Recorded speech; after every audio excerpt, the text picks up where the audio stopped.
A predator millions strong is tearing through Texas, causing more than $100 million in yearly destruction, and hunting barely slows them down. Feral hogs breed so fast that experts say even wiping out 70% a year barely keeps their numbers steady. Most Americans have no idea what it really takes to fight this invasion, or how close the battle is to being lost.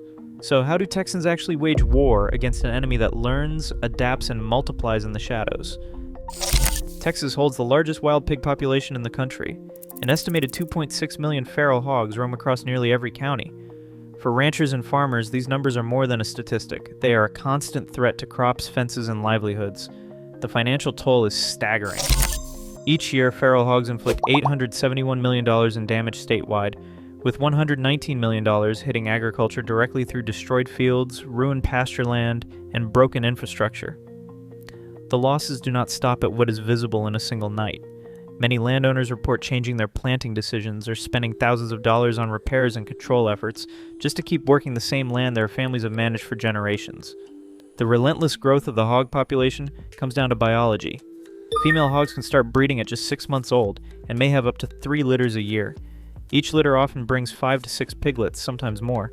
This means a single sow can produce a dozen or more new hogs in 12 months, and each of her daughters can do the same the following year. Even when large numbers are removed, the population rebounds quickly.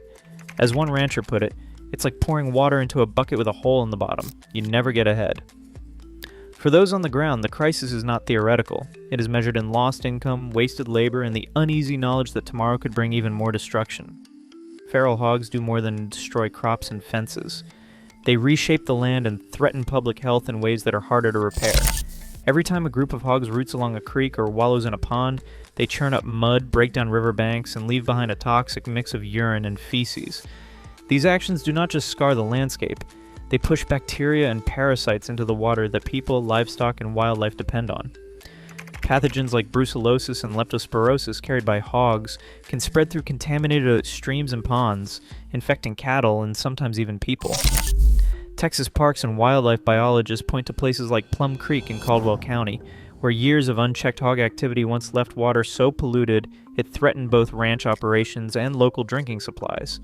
After a targeted removal campaign, scientists tracked a 48% drop in bacterial contamination in the watershed. That recovery shows that aggressive management can reverse some of the damage. But the recovery came only after hundreds of hogs were trapped and removed, and the banks still bear the scars of erosion.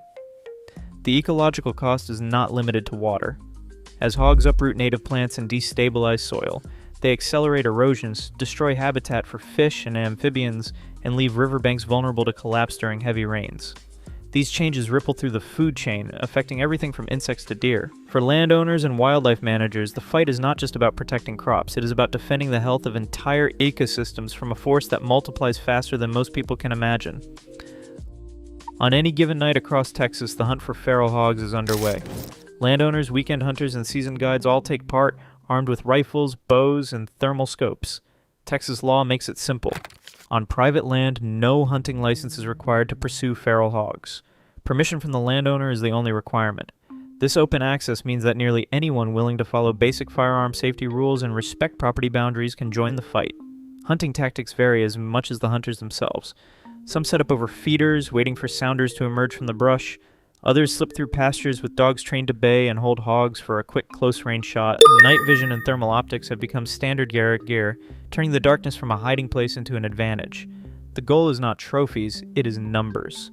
Each hog taken is one less rooting up fields or fouling water. Bow hunters bring a different approach, stalking close for a clean shot inside 30 yards. For many, the draw is the challenge and adrenaline of facing a wild animal at ground level. One bow hunter describes the moment before release. Heart pounding, every sense tuned to the animal's movement, knowing that a single mistake could mean a wounded, charging hog. For all hunters, the rules are clear. Know your target, shoot only when safe, and always recover what you take. Despite the energy and commitment, hunters on the ground know the truth. Even with year-round effort, the problem keeps growing. Next, we examine why the numbers still do not add up. Wildlife biologists at Texas Parks and Wildlife Department lay out the math in plain terms. To keep feral hog numbers from rising, at least 60 to 70% of the population must be removed every year. Right now, the best estimates show Texas is only managing to remove about 30%, less than half of what is needed. The gap is not just a matter of effort, but of biology. With sows producing 3 litters a year and each litter bringing 5 or more piglets, even a single overlooked group can repopulate entire pastures in a matter of months. This reality shapes every decision in the field. Hunters and managers do not just think about numbers. They weigh the ethics and risks of every shot. Texas Parks and Wildlife Department experts recommend large-caliber rifles, such as the .308 or the .30-06, to ensure a quick, humane kill. Anything less risks wounding an animal that can weigh over 300 pounds and charge when threatened. The consequences are real. A poorly placed shot can turn a hunt into a life-threatening encounter, especially at close range. Bow hunters face even tighter margins. Effective shots come only within 25 to 35 yards, demanding patience and absolute discipline. One seasoned archer recalls waiting nearly an hour for a clear angle, knowing a rushed shot could mean a wounded hog vanishing into the brush, or doubling back in a charge. For every hunter, the lesson is the same. The stakes are high, the odds are tough, and the margin for error is measured in both numbers and lives. The pressure to find higher yield tactics is mounting. A steel corral stands deep in the brush, its heavy mesh walls shaped into a wide circle. At the center, a pile of soured corn draws a restless sounder. Dozens of feral hogs, wary but hungry, slipping through the open gate one by one. Far from the trap, a trapper studies a live video feed on his phone.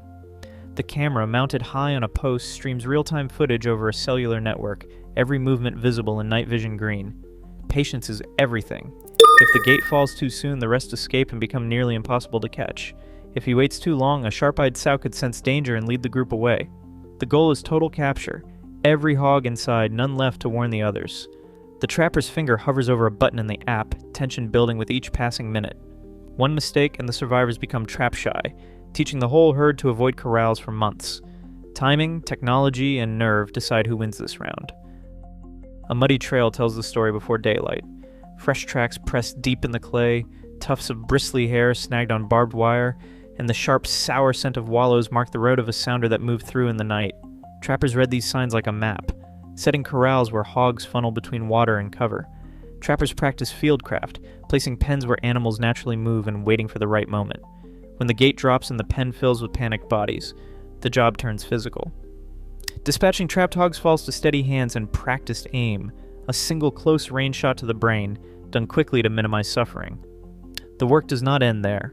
Each carcass, sometimes weighing over 250 pounds, must be hauled from the pen, often with a winch or pure muscle, and loaded for disposal or processing.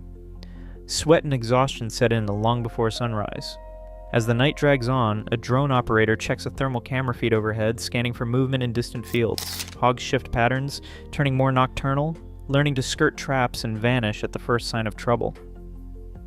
Every advance in technology is met by a new adaptation on the ground. For those in the fight, it is a contest measured in fatigue, ingenuity, and the hope that tonight's effort makes a dent in tomorrow's damage. Right now, Texas loses nearly $900 million a year to feral hogs, and the population keeps rising. As invasive species outpace our best efforts, the cost is not just economic. It is a warning.